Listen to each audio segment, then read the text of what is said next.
You're listening to The Tales We Tell, a podcast about spooky stories, unsolved mysteries, and local lore. I'm your host, Hannah Parch. And I'm Katy.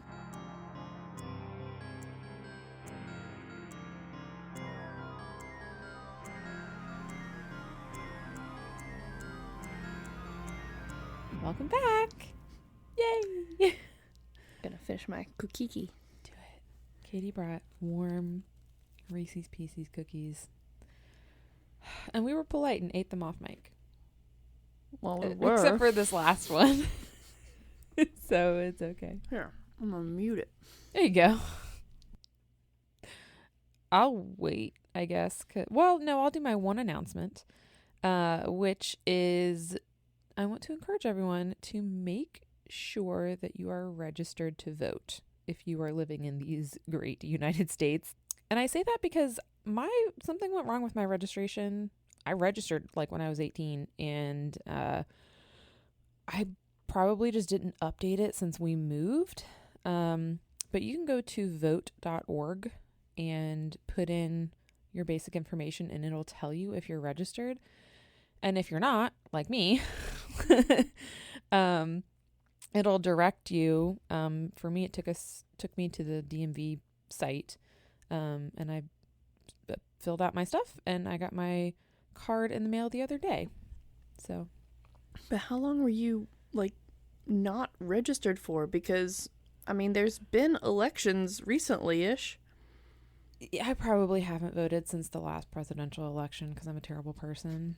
Okay, because it was I distinctly remember strolling downtown with Walker and going to vote. Yeah. Walker wearing the I voted stickers. I've got pictures of him wearing an I voted sticker. I feel like the last time, although that can't be right because for the 2020 election, we had already been in this. We probably had just moved, and I hadn't updated probably my license or my registration, so I was still able to vote with a license address. I don't know. I also didn't check when I put in my information. I didn't check with my old address because I don't remember it. So I just put in my full name, my full married name, and my current address, and with that information, I wasn't registered, and I guess you can just redo it. You're really making a case for those voter fraud conspiracy theorists out there.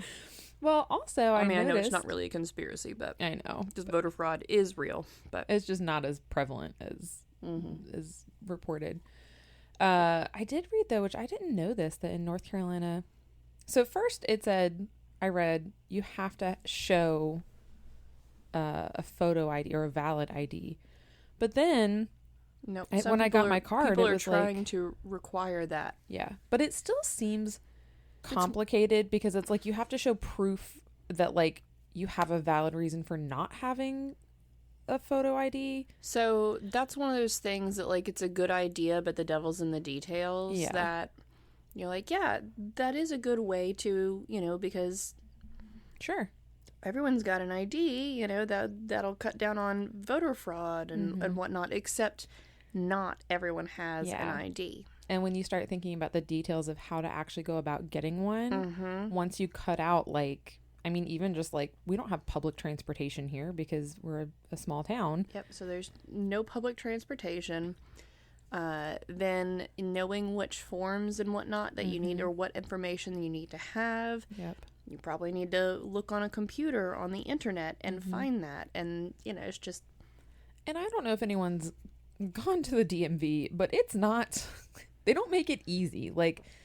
They're only open during normal working business hours. So if you work a regular 8 to 5 and you don't have time to take 3 hours out of your day to go spend at the DMV, it's very hard to get things done there. Yep. Shelton recently got his license because it was set to expire. Mine is also set to expire soon. So I've got to go get my real ID. Oh, fun. And he's make sure you make an appointment online, which is another thing because not everyone can go online and make an appointment. Yep. So then, you've basically got to plan your entire day around just being at the DMV. Yeah. And he said, I think also cell phones don't work in there, or the internet or Wi-Fi or something doesn't work in there. Zone. Yeah. Yeah. And so he's like, bring a book. I was like, bring my knitting, bring my Kindle. Yeah. Yeah. Well, I'm trying to stay away from being too vocal about my opinions.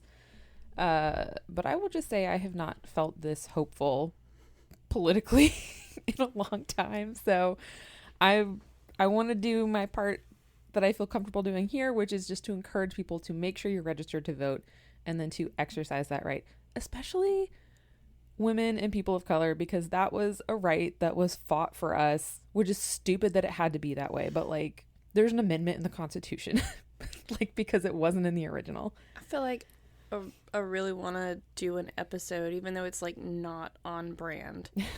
When has that stopped us before?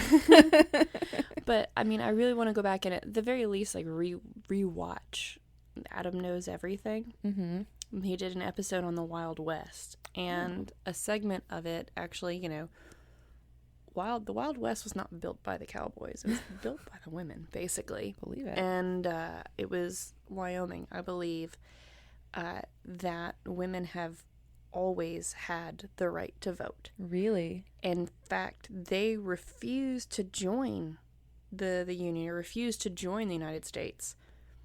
Because unless it's like, unless our women can maintain their right to vote, we don't want to be a part of your country. Good for Wyoming. Right? And I'm pretty sure it was Wyoming. Yeah. But it's been a while since I've seen it, so, but I love that. That's amazing. Mm-hmm. It's also crazy, like, when you start looking at I mean, I'm talking specifically about, like, women's rights, but, like, my grandmother was alive and married during the time when, like, women couldn't really own property, I think, without their husbands, or, like, couldn't have a credit card. Mm-hmm. Like that should happen, I think, in the 70s. It's like, man, okay. That's not that long ago. Like, even though it feels like 30 years ago, it's a little longer than that, but it's not that long. So, anyways, that's my only announcement. I did finally update our Instagram, and I did finally get the stickers out to Amanda. I saw the F is for Frankenstein's monster. Yep. I did the one before that, too, because I had missed. So I just double posted like yesterday. I was like, I'm going to get these done. I enjoyed the caption on there. Thank you. I write those at work. Usually on Monday mornings. It's like one of my first things I have to do. Well, that's a great lead-in, because I was inspired by your creature feature for this week's episode. Another creature? No. Oh. Another mad scientist? Yeah, we could call him a mad scientist. Are you okay? No, I'm never okay. Oh my gosh. I heard that. It's alright, I'm fine. I'm covered in mystery bruises and also bug bites, so like, that's fun. What even is my body? It's not mine anymore. It belongs to nature. It belongs to a toddler and nature. Everything feasts off of me. Okay. Well, our mad scientist, if you will, is Dr. Duncan MacDougal. I definitely will. Oh. No, I don't know him, but I definitely will allow it. Like, yes. Okay. He is, with a name like that, yes, he's going to be a mad scientist. So he's from Haverhill, Massachusetts. And in 1907, he published... Are you sure it's Haverhill and not Haverhill? I have no idea. Is it Haverhill? I don't know. No. That sounds right to me. We've been watching... Jerk's getting me to watch the movies that he's, like, shocked and appalled that I haven't seen. So one of them was The Departed. And then the one we just watched was The Town. I cannot, with Matt Damon and Ben Affleck and these ridiculous Boston accents. It makes... Where they park the car in the Harvard Yard. Oh my gosh. And there's a guy I follow on TikTok who always does these, like... it's like he bought a bunch of wigs and just does these stupid characters, but they're all from Boston. And the whole time I was watching The Town, which is a very serious movie. It's not a comedy at all. But you were laughing anyway. I can't.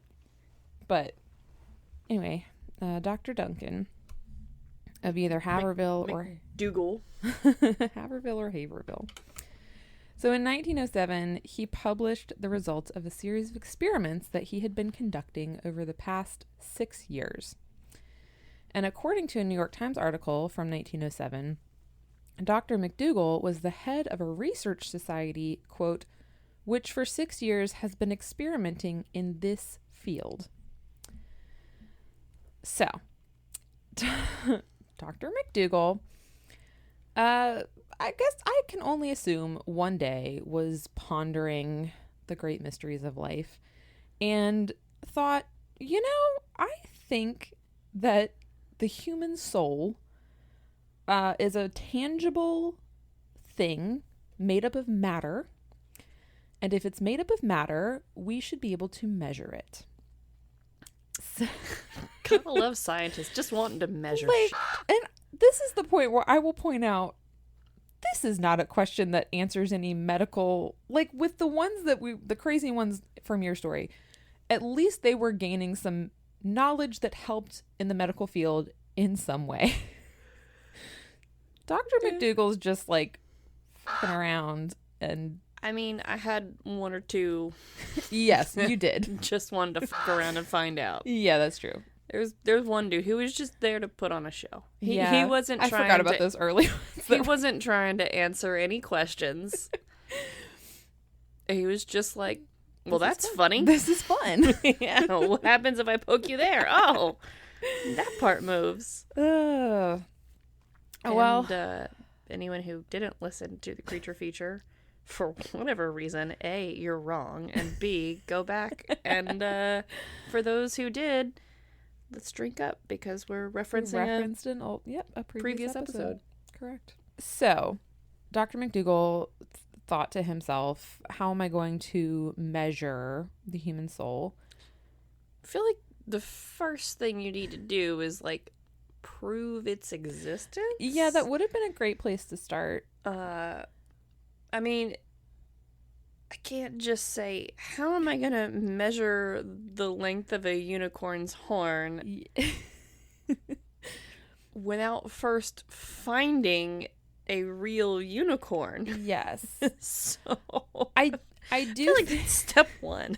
I think that maybe his objective here was less about how to measure it and more about trying, like, if I can measure it, then it also exists. Is he a theoretical physicist?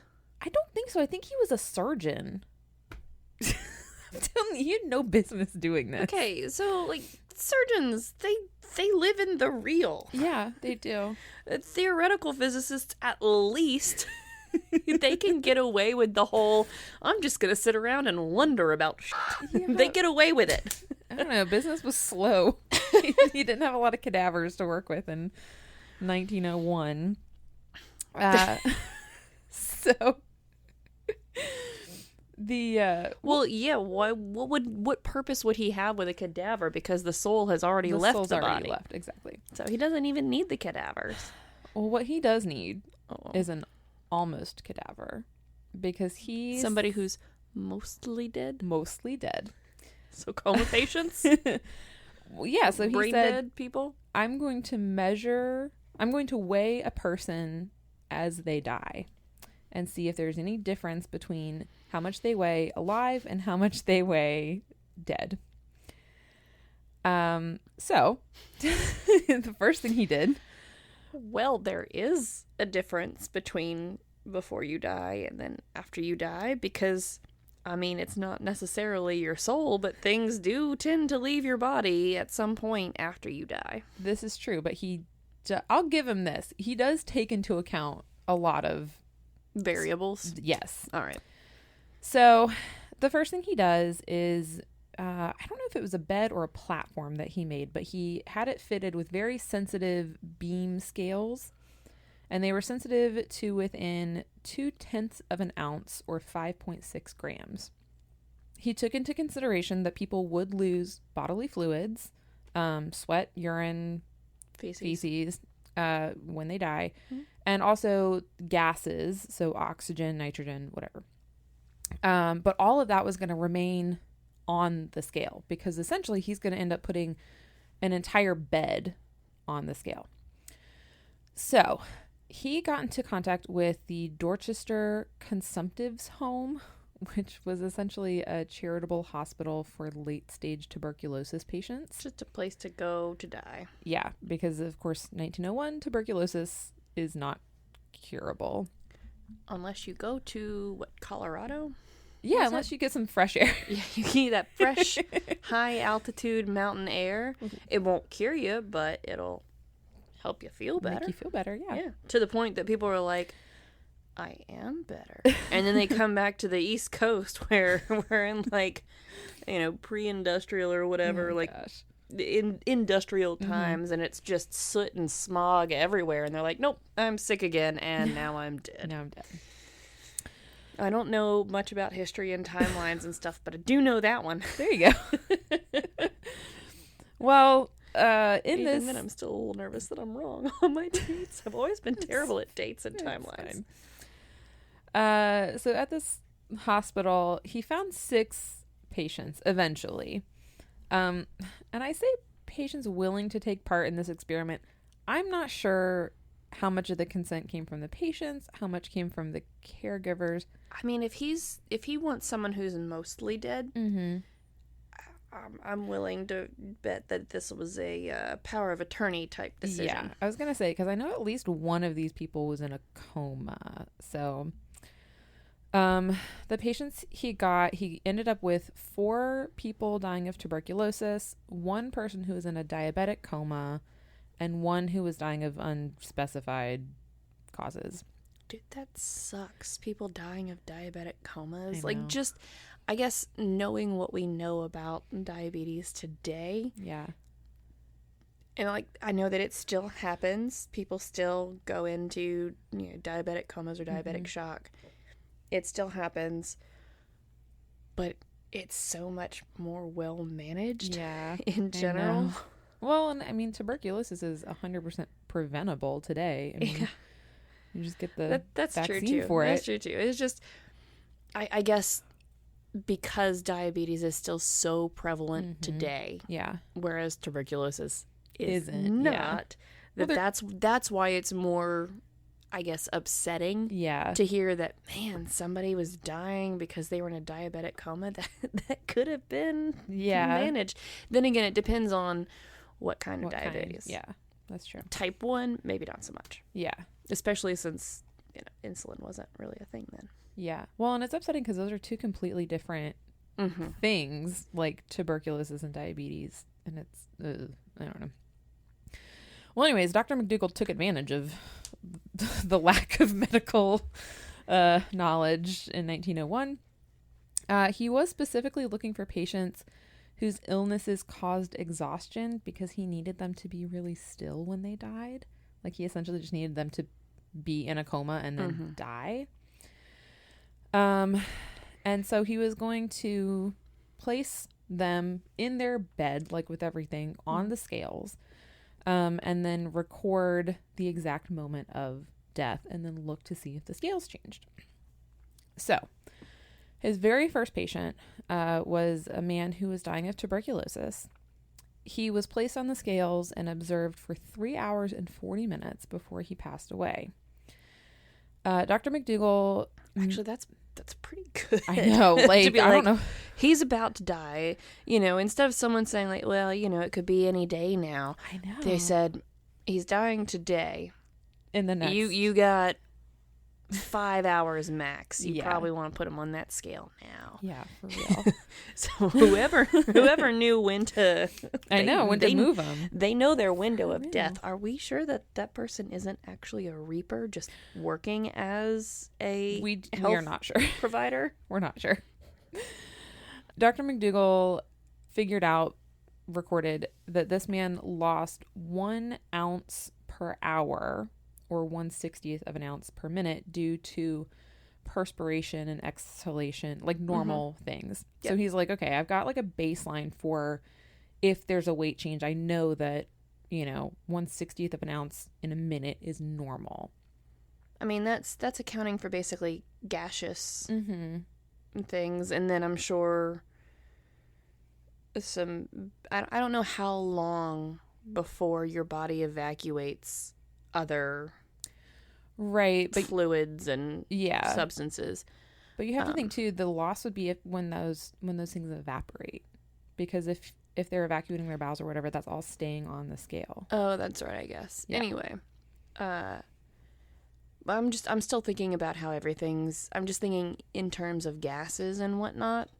Because also, the longer the body stays on the scale, it'll start building up those decomp gases, and that changes things. But I'm like, okay, well, does that mean the soul is a gas? Because I mean, maybe if he's just losing gases, it could be, oxygen, carbon dioxide, perspiration, and your soul. It's true. That's he true. He can't separate which You're gases. not wrong. Yeah, you're not wrong. Also have a quick sidebar. Speaking of mad scientists and diabetes, did I ever tell you about how my grandmother, the science teacher, the woman who actually worked on the Manhattan Project, corrected one of the scientists on his math? Of course. Was diagnosed with diabetes type 2 when she was 70s or 80s or so. And was this is how much of a scientist she was. Oh gosh. And this is how you know I come by it honest.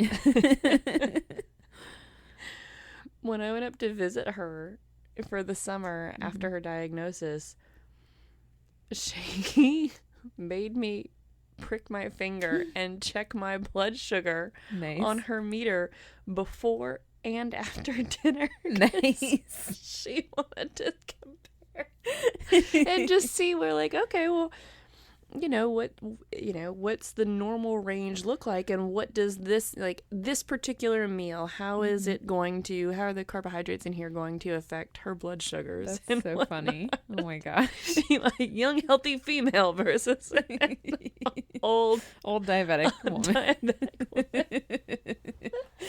Oh my gosh. I just got to the point where I was so over it. I was like, grandmother, you're making me bleed before I can eat. Do you realize? I was like, this is child abuse. You're making me bleed. I was a teenager, so I was obviously old enough to know what was going on and everything. And I could have clearly, very easily said no, and she would have respected that. Right.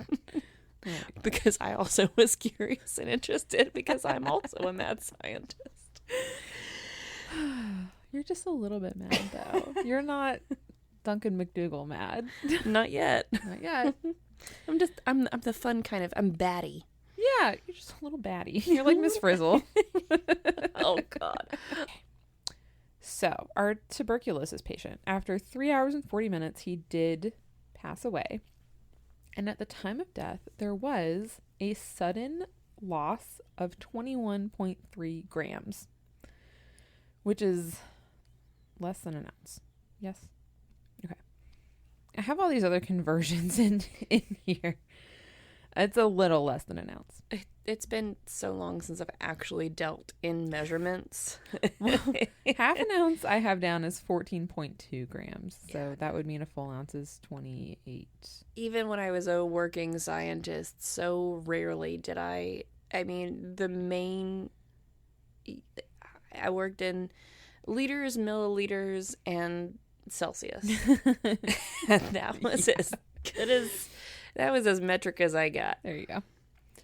So as we already discussed, this loss could not have come from the loss of bowels or urine, because all of that would still have been on the scale. MacDougall thought maybe that it was him releasing his final breath. So to test that theory, presumably later, he got on the bed and went and breathed in and out very heavily. And he had his colleague do the same thing, and there was no weight change recorded for breathing heavily. Because air doesn't weigh anything. That's what I've been waiting to say for a while, but I was holding back because figured we'd get there. Yeah. Well, so this was his first patient, and he was like, "Okay, I gotta try again. This is amazing. 21.3 grams is not insignificant. Mm-mm. So he got another patient. This one was also dying of tuberculosis. He was observed for 4 hours and 15 minutes before he passed away. I know, again. He lost 3/4 of an ounce per hour during the time that he was being observed. And in the last 15 minutes, he stopped breathing, but his facial muscles were still moving. So when his facial muscles stopped moving, he lost 14.2 grams. They checked later, 18 minutes later, they checked to see if he had a heartbeat, and he didn't. They determined he was dead and found that he had lost an additional 1 ounce at the time. Oh, I have it right here. 1 ounce is 28.35 grams. So total, he lost 42.52 grams. So he had a bigger soul. He had a heavier soul than the first guy. So now MacDougall's on a roll. He's like, give me another one. So this takes 6 years, but that's science for you. Yeah. I mean, you can't just do it once and be like, aha. Yeah. No, that's not how it goes. So his third patient, keep getting those mostly dead folks on your scale tables. His third patient also died of tuberculosis. He gives less and less information like the more we go. This patient lost 14.2 grams at the time of death, and then a few minutes later lost a full ounce, 28.3. So this is essentially the same thing as our second patient. This one lost a total of 42.52 grams. His fourth patient was the woman who was in a diabetic coma. She appeared to have lost between 10.6 and 14.2 grams at death, but MacDougall said that the scales weren't finely adjusted at that point. And this, according to him, was because there was, quote, a good deal of interference by people opposed to our work. I don't know what that Saboteurs. means. But MacDougall, because he's a scientist, was like, we can't count this one because there's interference. So, I mean, 1901, I can see pushback of anyone doing anything with a dead body. Or a dying person. Yeah. I can see a definite, religious, but also all society having some issue with it. But at the same time, he's not doing anything to the bodies. He's letting them die naturally there. On a bed, he's not doing and he's not doing anything to the bodies after. All he's doing is weighing them. And it's literally just measuring a weight, and then after he's got his measurements, the bodies are then dealt with in the manner according to that person's wishes or whatever. And he did note that they tried to make the patients as comfortable as possible as they were dying. They weren't cruel. It's not, they're not laying on a bed of nails. Right. Yeah. It was just he's like, I got to do certain things to make sure the measurements are accurate, but I want you to die comfortably and whatever. They probably were just being as respectful as possible and trying to let these people die with as much dignity as possible too. Yeah, I agree. The fifth patient was another tuberculosis patient. They lost 3/8 of an ounce or 10.6 grams when they died. And a few minutes later, I'm not clear on this. I took this directly from his notes, and it wasn't clear. A few minutes later, some of the weight was put back on. I don't really know. So he didn't go to heaven. He started to, and then they sent his soul back. St. Peter said, nope, not you. Access denied. And then the sixth patient died within 5 minutes of being put on the scales. Oh, they were cutting it close. Our Reaper is getting more accurate. That's the problem. But they need to not cut it so close, though, because they need time for the body to settle and make sure an equilibrium is maintained and everything is status quo. Then they can die. Exactly. And take a drink, because MacDougall was still adjusting the scales at the time. And so they couldn't get an accurate measurement. And again, he said, I can't count this one because, the results weren't whatever. I'm on MacDougall's side on that one. I don't know about for all of the experiment and the science behind of it, but I'm with him there. Yep. You got me, dude. So this is a quote from his notes. The net result of the experiments conducted on human beings is that a loss of substance occurs at death not accounted for by known channels of loss. Fair. That's not him outright saying, oh, your soul leaves your body and your soul has a weight. Yes. It's just saying, hey, we know that when you die, these things happen. Well, yeah, what I've observed. And, and so based on, accounting for all those known variables, there's this unknown variable of, weight loss. Right. And I don't know if there was something else. I did read his report and I never saw him say oh, this is proof that there's a soul and this is how much it weighs. But it's commonly reported that he concluded that the human soul weighs 21 grams. That's I mean, there's a movie, I think, called 21 grams. Oh, gosh. So, yeah, all right, I still, so far, respect him. You're about to not, so okay, good. Well, I figured that was coming. Yeah. Because, he's, again, as you say, he's not outright saying, the soul exists and this is how much it weighs. And so one thing that's always irritating is people are like, scientists, why are they always trying to prove shit? I'm like, well, It's kind of their job. Technically, it's kind of the opposite. We're trying to disprove things. Disprove stuff. And so, because scientific illiteracy is one of the world's biggest issues. It's not just poverty and, racism and other things. It's also scientific illiteracy. Shocking. I'm so shocked by the things that have happened in personal view in the last decade that would make you say that.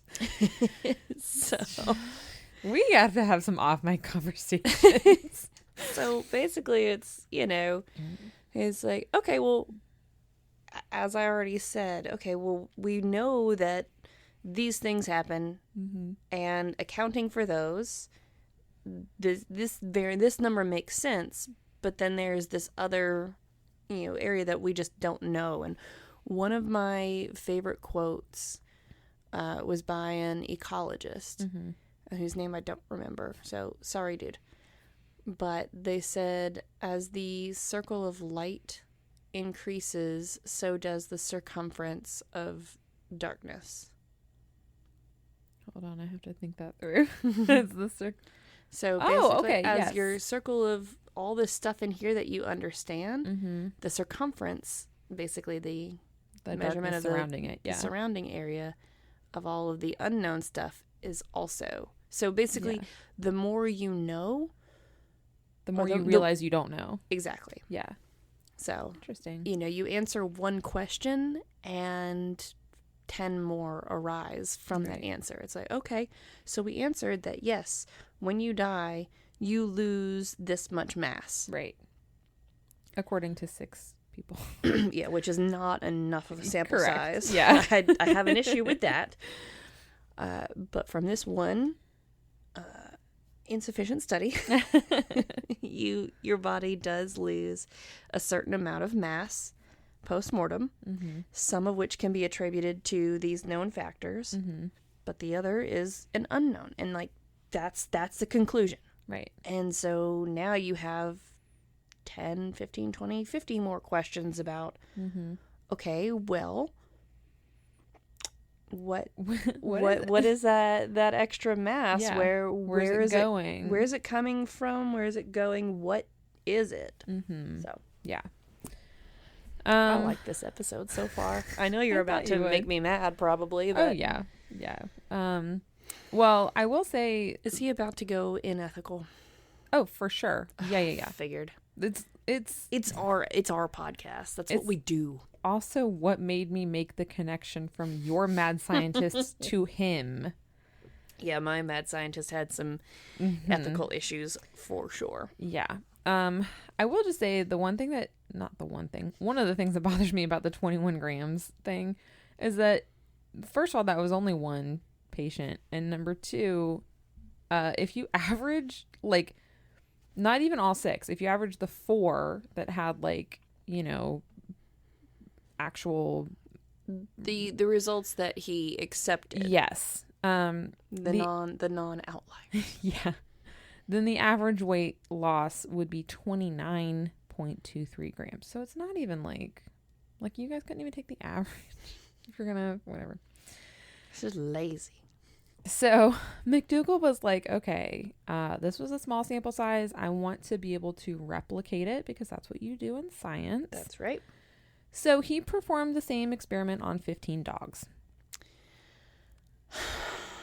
Is this payback? This is payback, yeah, isn't it? You're welcome. It's not as bad as yours.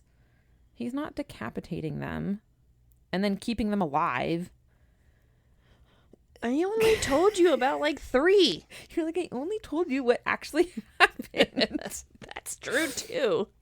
So MacDougall said, ideally I would use dogs that are sick or dying. Okay, well, this begs the question, do dogs have souls? I mean, obviously, you and I already know the answer to that. It is yes. Hell yes. Of course they do.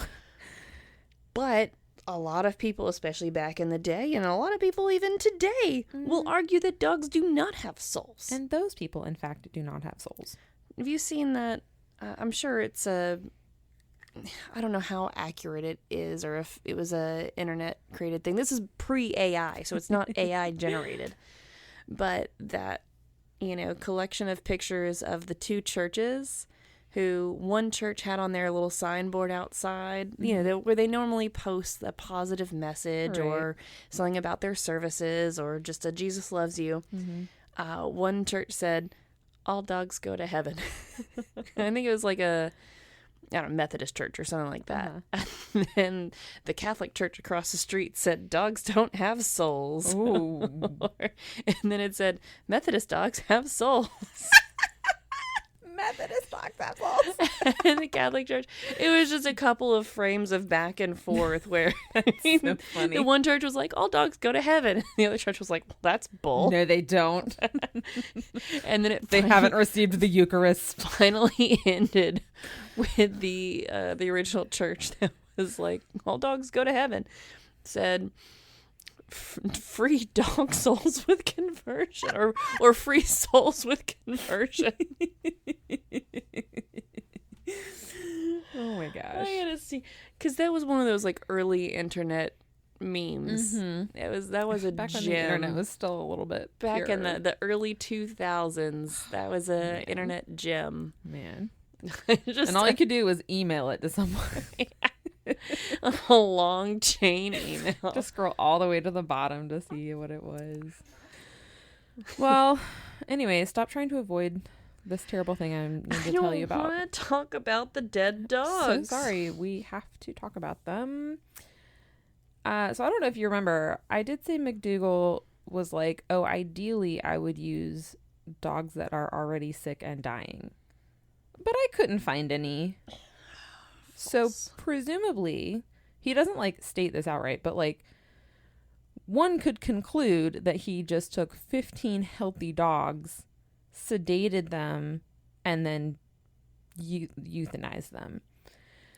And per his observations, none of the dogs lost any weight at the time of death. So he concluded that dogs don't have souls, which is incorrect. So like his experiment was flawed. Like, I'm sorry, MacDougall, that's just plain wrong. Well, I guess there's a difference. Maybe you don't lose any mass when you're murdered. Yeah, that's a great. You should try that on death row inmates. Oh gosh, I'm surprised he didn't. Honestly, like, jeez, this guy get a little too excited about his experiments. He's like, well, these scales cost a fortune. I gotta get my use. I gotta use them. Jeez. It's kind of like those videos of men who buy, some stupid expensive tool. It's kind of a specialized thing, and their wives are like, you did not need to spend that much money on this. And he's like, no, you can use it for everything. And they find all the most ridiculous uses for this tool. Yes. I'm like, see? I can use it to do this thing. So, I'm putting this in here just out of spite because it made me so mad. I listened to a podcast that also covered this story called Jimmy Atkins' Mysterious World. And no shade to Jimmy and whoever the other guy is, but they did say this of the controversy over MacDougall killing dogs. They said, quote, "They're just animals being used in an experiment, and lab animals die all the time, so get over it." Also, they said, okay. Oh, well, if he was taking them from the pound, they were probably going to die anyway. Okay. I'm a super practical, pragmatic, Shelton has scolded me before because I have said things that he's like, people are going to think you're like an evil person. Or I relate with the villain of stories. And, when people watch nature documentaries about the lion actually killing the gazelle. I can't watch those anymore. Or the shark eating a dolphin or seal, something. Yeah. Everyone's like, oh no, the poor animal. I'm like, yeah, it sucks for the gazelle, but also it's nature. You need to support. Oh, like, way to go, lion! You successfully got food. Yeah, good job, lion. We're watching. You go to the grocery store and you buy your food, and nobody says, "Oh, the poor groceries! Don't eat them." Lions just don't have a monetary system set up. They don't have an economy. It's fine. They're doing much better for it. But while, yes, the dogs in the pound were likely going to be euthanized. Unless someone came and adopted them. He's taking away their opportunity early. And also in regards to other animals being used in experiments. I don't believe in animal testing on beauty products, cosmetics. Right. Like, I don't need to have... It's not that important to know. mascara or shampoo at the expense of an animal. Yeah. So I don't use any cosmetic or any beauty product that isn't certified cruelty-free. Not trying to soapbox anyone here who, can't basically, may not be able to afford the same personal beliefs. However, I don't love it, but I accept and understand the need for using animal testing in things like pharmaceutical trials and things. However, surrounding animal testing, there is a code of ethics. Yeah. And I feel is one being that you don't just kill them to see what happens? I feel like euthanizing dogs for funsies for this purpose is outside of the code of ethics, or at least in a heavily dark gray area. Yeah. I also, and this is just very judgy of me, but like, I feel some kind of way about people who not just like not dog people, because like I get that, but like I don't get not dog people. I don't get them. My own son is not a dog people, and I just look at him like, what's wrong with you? But like people who can look at a dog and be like, oh, that's just a dumb animal. It doesn't matter if I lock it in a crate for don't understand that 48 hours at a time. Like the people you see on Facebook for like who have gotten arrested for because if you spend any, like, I'm sorry, if you don't believe it, come hang out with my dog. She has a personality. She certainly has a soul. Like, she's the sweetest little baby that ever existed. And no one can change my mind about that. Every dog is different, just like every person is different. Yeah. And I mean, yeah. I can't, like, when they said that, just get over it. I was like, okay, well, we'll not be. I will not just be getting over it. I will not be getting over it. though. And I will be putting this in my own smaller podcast because it made me really mad that you said that, because you just get over it that people are upset because You don't have to be so callous like, about it. I still get upset when I think about the dogs and the like family dogs in the past who have passed away, because that is a huge, like, that's just a different kind of pain to lose a dog. And It's not just a dumb animal, it's a companion. no, it's a companion. And my conclusion on his experiments is that this actually proved that dogs do have souls. Their souls just stay with them for a little bit longer after death because they know that we need more time to let them go.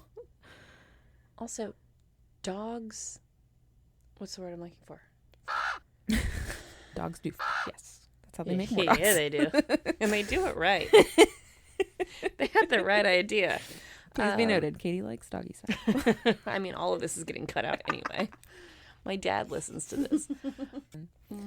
I will also say, and then we'll move on from dogs, that MacDougall used, I forget the lower end of the weight for like how big the dogs were, but he used dogs that were up to 70 pounds, which I don't know why the bigger the dog gets, the more upset I am, but like that's how much my dog weighs. And are you... So anyways, now we can hate MacDougall because he took his stupid experiment that, again, did not need to be done. This was just to answer his own curiosity. It didn't contribute to science. It didn't contribute to medical. It didn't further society. Exactly. He just killed 15 dogs. It came to the wrong conclusion, and then...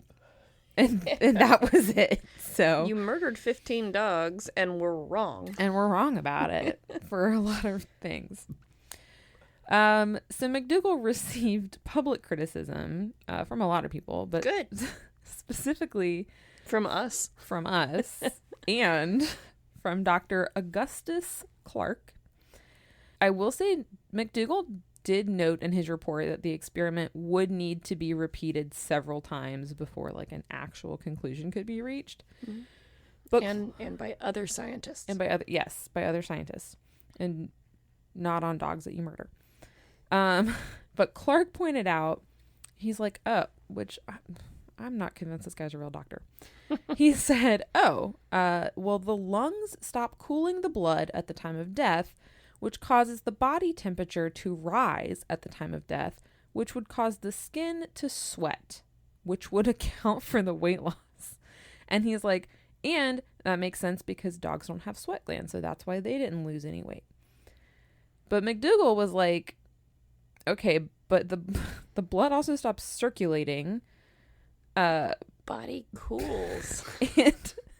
And you don't die, get real hot and sweaty for a minute, and then get cold. Well, and also, even if you did get real sweaty, that sweat is not evaporating in an instant. Yeah. Like, you're not evaporating 21 grams worth of sweat the minute you die. Like, you might have more sweat on you, but it's gonna stay there for a little bit. And he's like, also, I already calculated like the rate at which patients lost weight due to perspiration and exhalation while they were alive. So like, there's no reason to think that them not having pumping blood anymore would accelerate that. One point for MacDougall. Yeah, but that point, he already had negative 10 points for the dogs, negative 15 points for the dogs. So, you know, he's got a ways to go. Negative 30 for the dogs and their souls. And their souls that he said didn't exist. Exactly.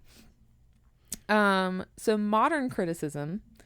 I think we've probably covered it. Yeah, we have. We covered. You said the sample size was too small, which it is. People also, which again I don't get unless he said somewhere else in that report that I didn't read, that like his conclusion was that the soul weighs 21 grams. I don't think he said that, but people have accused him of selecting the one result that supported the hypothesis, or like, instead of like what you said, you're not trying. It's called scientific bias. Yeah. Or like picking things that prove what he already wants it to prove. It's cherry picking your data, and also explaining your data in a way, or interpreting your data in a way that supports your idea or supports your hypothesis. Right. Some people have also questioned his ability to determine the exact moment of death given the limited technology at the time. I feel like that's kind of semantics, because I mean, even if you whatever. It hasn't, like, even if you repeated this experiment with people today, and heart monitors and all of that, and you'd probably get the same results. And then another criticism, an average of 29 point whatever you said grams. Yeah. And another criticism from people is that he killed 15 healthy dogs, so we don't love him for that. So yeah, no, we were spot on with the yeah. Woo-hoo! So his experiment has never been fully repeated with humans. However, no. In 1907, the same year that his report was published, a guy named H. Laverne Twining. Don't like him. He experimented on mice. Okay. He's not very nice to the mice, though. So because mice are much smaller than people and dogs, the scales were much smaller and therefore like much more accurate or more sensitive. I don't really know. They could measure either 1/100th of a microgram or 100th of a milligram. I saw both. Okay. Point being, 'cause those are different. Yeah, they are different. Point being, real sensitive, very sensitive. So he would place a mouse in a glass container, and then he would poison the mouse with potassium cyanide. And within a few seconds of death, the scale registered a loss between 1 and 4 milligrams. And he's like, well, that doesn't make sense because mice don't have souls. I don't know if he said that, but he's like, maybe this is from evaporation. Or from the air being disturbed by the final moments of this mouse's horrible death. So he's like, I'm going to try again, but this time I'm going to seal the mouse in a glass box with no air. And suffocate it? And when he did this, there was no weight loss. So he's like, okay, perhaps either I was right or I've just trapped the mouse and its soul. I've trapped the soul of the mouse in this box. He did several variations on the experiment. Like, he had one where the glass container was like corked, one where it was corked with like something that had valves. One so where he could release the soul. Yeah. There was one where he drowned the mice. He poisoned them with chloroform. Like, he did everything. And he concluded... Sounds like this dude just had a vendetta against mice. Right? He concluded that the loss in weight at the time of death was due to moisture. One could also say he proved that a soul just can't escape a glass box. Or that the soul is moist. Sorry for everyone else who hates that word. I hate it too. But sometimes the joke is just there. So the LA Herald wrote, I don't know if they're specifically talking about his experiment or just in general the scientific pursuit of finding the soul. And the article said, well, maybe it said, weight is mouse murderer instead of mass murderer. That would have been a great headline. Mouse murderer. Mouse murderer. Mouse murderer proves. So they did say he murdered these mouses in these glass containers that not even their souls could squeak out of. You should really go back in time and write for the newspapers, for the papers. People don't pay for the puns like they used to. You listen, the newsies would be screaming that, that extra, mouse murderer. Oh my gosh. Well, this reporter was like, hey, did you know that weight is not a property of matter? So the soul could be made of matter, but also weigh nothing. So like, I don't know what you're saying. Gases. It also, this is a quote from it. From a scientific standpoint, if a man has a soul, it must be a real existing thing, composed of a substance capable of emitting some form of vibrations. It must occupy space. There must be a real physical relation existing between it and the ordinary coarse matter. Which is just a long form way of saying, like, if there's a soul, it has to be tangible, which I don't think is correct. I think that's like the flawed perspective that we're starting from. I feel like there's some scientists who just cannot accept that there are just things beyond our realm of understanding. Right. And I mean, if you look at our knowledge of things 100 years ago or 200 years ago, there was a time where we thought there was the 4 biles, and that was all bodily fluid. It was one of 4 biles. The humors, yeah. And I mean, just accept that we don't have the answers right now, and we might one day. Yeah. And just move on. Just let it go.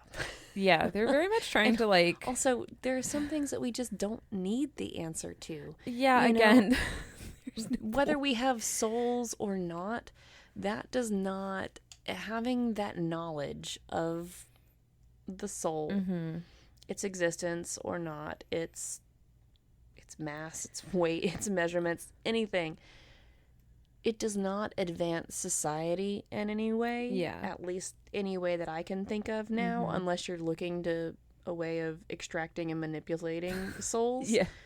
And that gets into some real mad scientists. That's some real serious. Yeah. Just let it go. Yeah. And this reminds me too of like when religion is trying to use science to further its values or views. Like it reminds me of the stories. I'm thinking specifically of like the little boy who they wrote a book about him called Heaven is for Real, where it's like he died and came back. He died on the table and came back, and then he had this whole story about going to heaven, and like Christians grabbed onto that story and they're like, see, this is proof that like everything that we've been preaching is correct, and it's like, meanwhile, he made the whole thing. Yeah, but it's also like, but why do you need that? Why? Like, and I mean, isn't like kind of the whole point of having faith? Like, there are scientists out there who are staunchly atheist, or they're agnostic. They just, maybe there's God, maybe there's not. That's not what I'm interested in. I'm interested in, entomology. I'm interested in bugs. I'm whatever.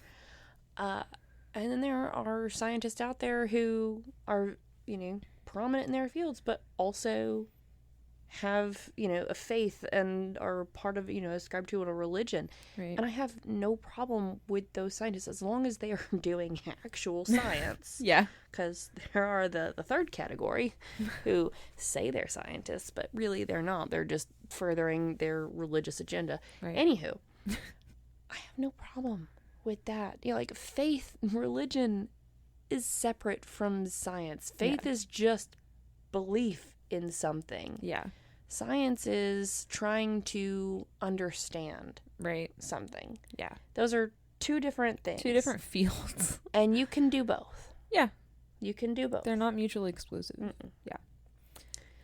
There are times where you might have some issue, depending on religion. I mean, if your religion is trying to say that the earth is only 6,000 years old and you're a paleontologist studying fossils that are clearly older. Yeah, that might be a bit. 6,000 years. But, This article also interestingly said, if man has a soul, then so do animals, because man is animal. And I Thank you. You right. You right, 1907 LA Herald. You're correct. Screw MacDougall and his dog murdering ways. Dogs don't have souls. Shut up. Shut up. No one likes you. Well, fast forward about 100 years. In 2001. Oh, joy. The millennium has come. The world did not end. And a physicist named Dr. Lewis E. Hollander. Theoretical? Let's say yes. I don't know. Not Leonard Hofstadter? No. Lewis. No. What'd you say? Lewis Hollander. Lewis E. Hollander. Leonard Hofstadter. Isn't that from Big Bang? Yeah, I was going to say. Yeah, I think so. Well, in 2001, he published the results of an experiment that he conducted where so what I heard, Louis, is that he had some sheep that were going to be slaughtered. And he's like, before you do that, can I use them real quick and weigh them? Which I will say, if they're What is this dude? Australian or no, not Australian. New Zealand. Is he a Kiwi? Sorry. There's that stereotype about New Zealanders and their sheep. Yes. Yeah. For those that don't know. Not everyone does. I don't agree with it. I don't believe it. It's just... Well, I'm going to give it to him that, like, I'm assuming from what I have heard, especially, well, I don't know, in 2000, whenever he was doing this, I'm assuming that the way that sheep go to slaughter is not super humane.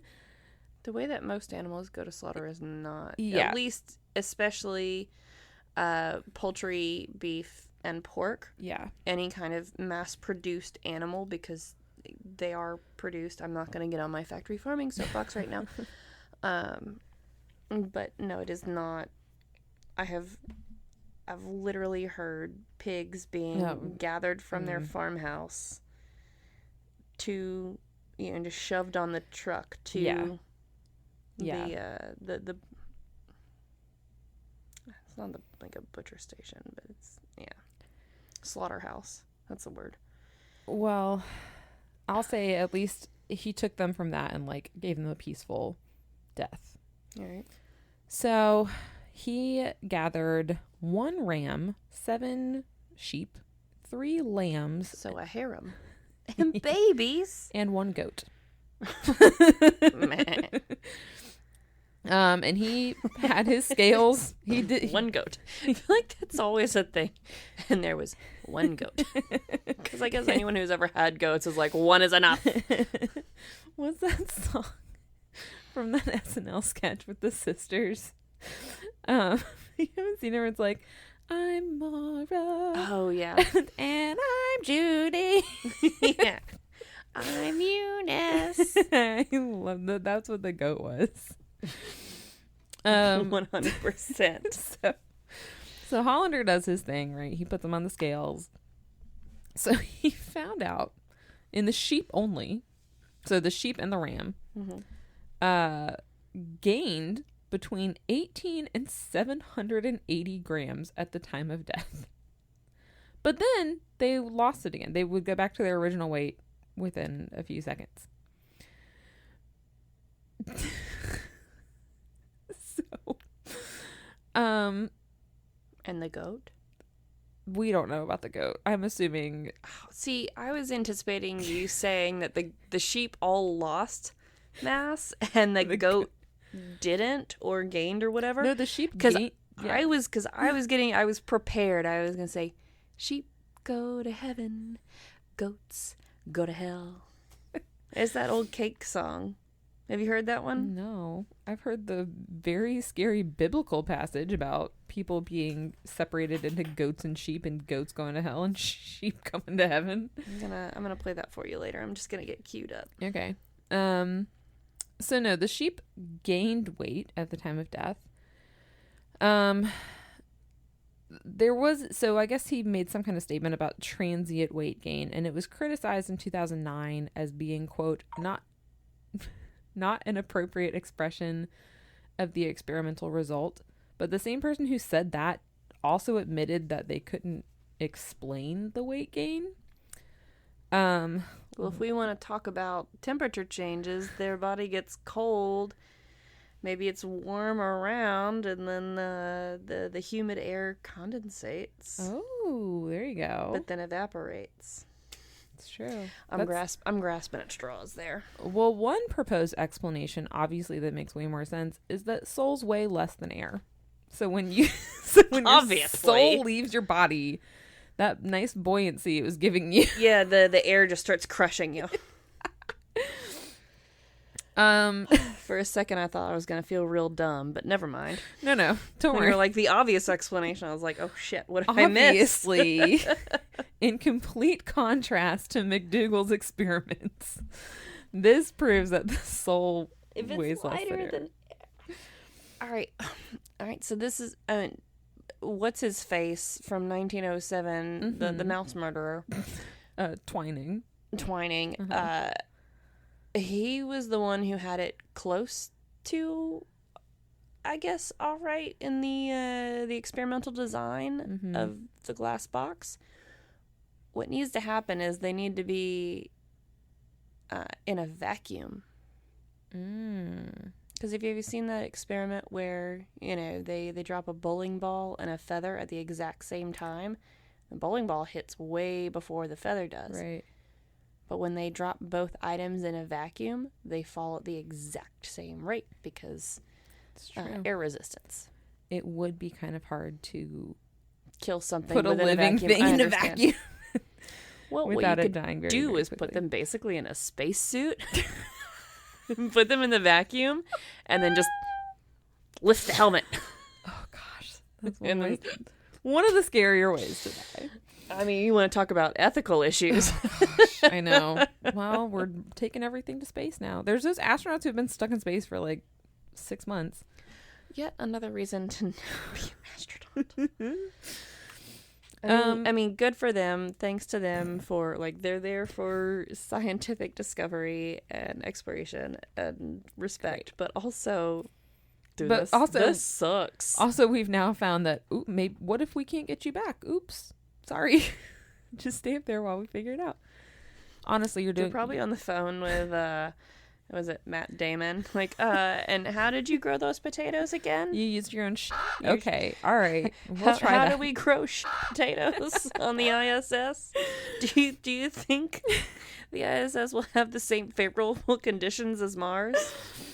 Oh, honestly, guys, you're not. Well, you're missing a lot down here, but you might be better off. Yeah. You might be better off up there for now. Okay, my final guy I'm going to tell you about is John G. Kruth, who's the executive director. Tell me the Kruth about him. He's the executive director of the Rhine Research Center, and I've heard of this place. So I heard of him. I heard they interviewed him on the Jim Atkins podcast, The People Who Hate Dogs. So around 2014, Dr. Kruth, I'm assuming he's a doctor. They don't hate dogs, Hannah. They're just as soulless as the other dogs, as they think dogs are, which is wrong. Yeah. So around 2014, Dr. Kruth was contacted by the Cyclical Research Foundation. I always have trouble saying that word. And they were cyclical? Psychical. Psychical. Oh, psychical. Yeah. Okay.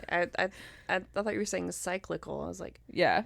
That's why it trips me up, because I'm like, cyclical? No, psychical. And they were like, hey, remember Dr. MacDougall? We want to replicate his experiment, kind of. And he was like, why? That's junk science. It's useless. No. Dr. Kruth just said, I'm not killing people, so what is your plan? So they were like, well, there's this place called the Monroe Institute, and there they train people to have out-of-body experiences.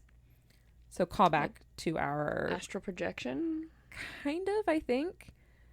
But we also did talk specifically about so not astral projection. Not a near-death experience. Yeah, just the out-of-body part.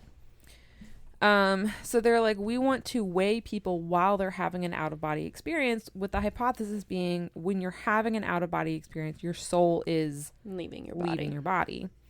They pointed out, like, when people have out-of-body experiences, usually they're reporting that they're floating above their bodies. That would be consistent with Hollander's, hypothesis that perhaps souls weigh less than air. Like, let's do it. All right, so far, I have no qualms with their experimental design so no far. Ethical problems. No ethical issues.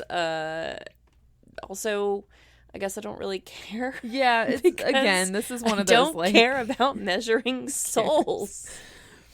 Well, but sure, go for it. Have your fun. Like, you're already training people to have out-of-body experiences, which is already scientifically questionable at best. Yeah. But yeah.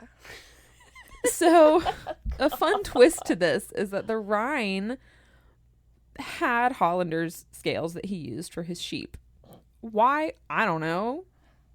Hollander gave him to, I don't know. But scientific equipment is expensive. Exactly. So they're like, cool. And also, it's scales. You can use it. Babe, this tool is so multifunctional. You can use it for everything. Like, look, you see this cabinet? I can open it with the tool. You see that thing over there? Fold it with the tool. I feel like this is a dude dad sketch. Yeah. I was channeling him. You sounded a lot like him. Good job. Thanks. We should do a collab. Yeah, sure. You just have to agree. You have to sign a waiver saying dogs do have souls.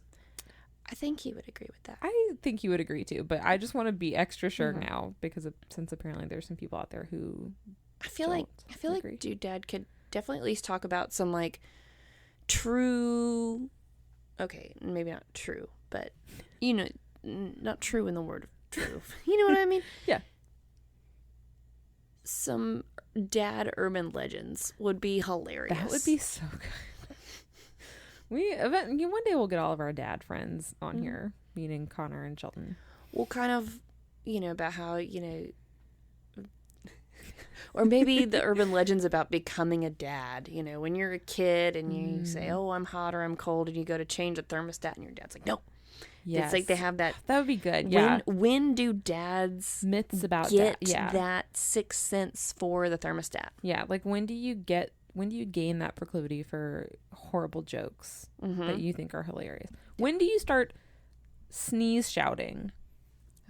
Shelton's been doing that for a long time. So I hate people who sneeze shout. I'm so sorry if you're a listener and you do that. Only because in my opinion, and I could be wrong, it's something you can control. You don't have to shout when you sneeze. And it's so alarming. It's the worst in enclosed spaces. So when you're in a car, that sound reverberates off of the windows. It is painful. I have a coworker who does it. And every time he does, I'm like, can you not? You can literally close your mouth and sneeze. And it comes out as a... And it's adorable. At the very least, just cover and muffle it. Like, that does not make you manly. By having a loud sneeze does not make you manly. You don't have to use your vocal cords for sneezing. You're just adding that part in. Anyways, sorry about that. Didn't expect that to be a soapbox, but here we are, folks. We will die on the hill of loud sneezing and dogs having souls. Proudly. Yes, exactly. On both of those hills. So they have Hollander scales. They do set up like an additional parameter, which I actually think is kind of smart. So they wanted to like verify that people were leaving their bodies during these experiments. So they put an object in another room. And so part of it was, okay, leave your body. Go to this room and tell us what the object is. Yeah, like we'll be taking measurements, but when you come back, we want you to tell tell us what the object was, so that we can kind of verify that you weren't just like taking a nap. They also I mean, they like got everything they could out of this. They set up something to measure UV light to see if anything changed during the out-of-body experience. Also, call back to previous episode, one of the dude bros, it was the Alexander von Humboldt, I believe, is the one, I can't remember now, who, was it him or was it the other guy that basically discovered the UV spectrum? Oh, yeah. Nice. Remember one of them was like, hey, this is the ultraviolet spectrum. And I was like, oh, yeah. That's awesome. Now we have an understanding that there is a whole other aspect of our world that we exists, can't see. but we cannot see it. Yes, I do remember that. They also had a random number generator. I didn't quite understand this. They said something about like if the energy being used had an effect on it. I don't know. That part's not important. So they had 3 people participate. Of those 3, 2 of them were able to pick the correct object. And I think the way they did it was like, here's an assortment of objects, pick the one that was in the other room. The third one, they said there was a problem. Intuitive guessers. Yeah. The third one, they said there was a problem with the methodology, so they just discounted that. But in all 3 of them, the number generator, I don't know, had an effect. There was changes in the UV light, and all of the weight changed in that they all gained about 1.5 ounces. And then it would drop back to normal when they returned to their bodies. So this is the opposite. Well, it's the same as the sheep. Well, yeah. And what I was thinking is the opposite of MacDougall. Yes. And Kruth, they asked, they're like, okay, have you published this? Like, has it been reproduced? And he's like, well, we want to reproduce it. But, well, okay. So he did say that he like had a control where he just like took a nap on the scales just to see, like, whatever. That didn't change. But he said, we want to reproduce the experiment and do it again and use different scales, like more updated or whatever. But we can't get the funding. Oh, no. Yeah. I wonder why. It's like almost because this isn't a medical or scientific thing. There are other more important questions to be answered. Yeah, like people are throwing their money at like there's not fucking cancer research, man. No one wants to give you their money so you can get eccentric billionaires out there who wants to study astral projection and the weight of souls. But like, I guess just they're not funding the research. I guess just wait for Elon Musk's hyperfixation to change. I was about to say, have they not sought out the Scientologists? That's a great suggestion. Contact Tom Cruise, see what he's up to. But it is funny that we mentioned like equipment being expensive or whatever, because he was like, we literally just can't afford to get new scales because it's really, really, really expensive to do it. So like, until we have funding, we can't. So in conclusion, who the fuck knows? Who the fuck cares? So MacDougall found... Who cares? MacDougall found that allegedly, the soul leaving the body causes weight loss, and that animals don't have souls, which we know is incorrect. So he was wrong on 2 counts, maybe. Hollander and Kruth found that the soul leaving the body causes weight gain, and that animals do have souls. Well, so... the other issue with the astral projection people or the out-of-body experiences is that their soul leaving the body, or is it their consciousness? Yeah. Because that's different. Although I guess you could argue when you die, your consciousness is also dying, but no one says it has to... my thing is like, your consciousness when you die could just also die. It doesn't have to go anywhere. It's a religious belief. Out, folks. Yeah, it's a religious belief that the part of you that makes you lives on after you die. And that's a very comforting thing to believe in. And I understand why people want to like have proof that that's a thing. People can't accept the fact that you can just go to sleep and not wake up. Yeah, like the lights can just be like the electricity can be disconnected. To exist. Yeah. And I think that's where, like, again, all of this is kind of like started from and by like a flawed quote unquote fact. That and just the fear of the unknown. Yeah. So, but that's also why it's not an important enough question to kill dogs and mice and sheep over. So maybe let's just leave it alone. Agreed. And not worry about it. Concluded. Concluded. Have a nice day. And that's my mad scientist to add to yours. Well, touche. Thank you. I still argue that yours is worse. A little bit. A little bit. It's okay. Mine was maybe a little bit more shocking. And yours did have scientific purpose behind it. Some of it. More so than others. Well, for a second week in a row, go home and hug your dogs. Oh, yeah. Snuggle them. All right. Well, there's no pictures from today's episode. I will post a picture of MacDougall. Okay. I just was too lazy to print it for you. That's fair. That's fair. And I'll post a picture of our dogs. There we go. I was too lazy to show pictures of Frankenstein's monster to you, so whatever. And I was too lazy to post about it until a week later. Well, if you want to see pictures, like a week or so from now, whenever we put them up. whenever Hannah gets around to it, I'm having a lazy brat somewhere. It's okay. Check out our Facebook and Instagram at The Tales We Tell Podcast. If you want to see pictures but don't do the social media, check out our website, thetaleswetellpodcast.com. If you want to support us and get yourself some sweet, sweet swag, nope. What? Rewind. If you want to support us and get yourself some sweet, sweet swag, you can check out our Redbubble store. Search The Tales We Tell. We've got 3 or so different logos, and you can put that shit on anything. Yep, looks very nice on a tote bag. Or a sweatshirt. I still need to. Fall is coming up. I need to get me a new sweatshirt. I know, me too. And if you want to support us but you don't need the stuff, become patrons at patreon.com. Search The Tales We Tell. Patrons get early access, commercial-free listening, sometimes some fun bonus content, stickers, love notes, our undying love and appreciation. And also, the cheapest, easiest way that you can support us is go to YouTube. We've got a YouTube channel, The Tales We Tell Podcast. It's all of our episodes in audio form. It's another way to listen, but also you can hit that like and subscribe button so that more listeners can find us and enjoy us the way that you do. Yep. And we'll be back next week with something. Hopefully not dogs that are dying. I think we're all over dead dogs now. I know. I am going to try really hard to do a less... I'm not going to say less horrible because I have no idea what's on my list right now. Do here.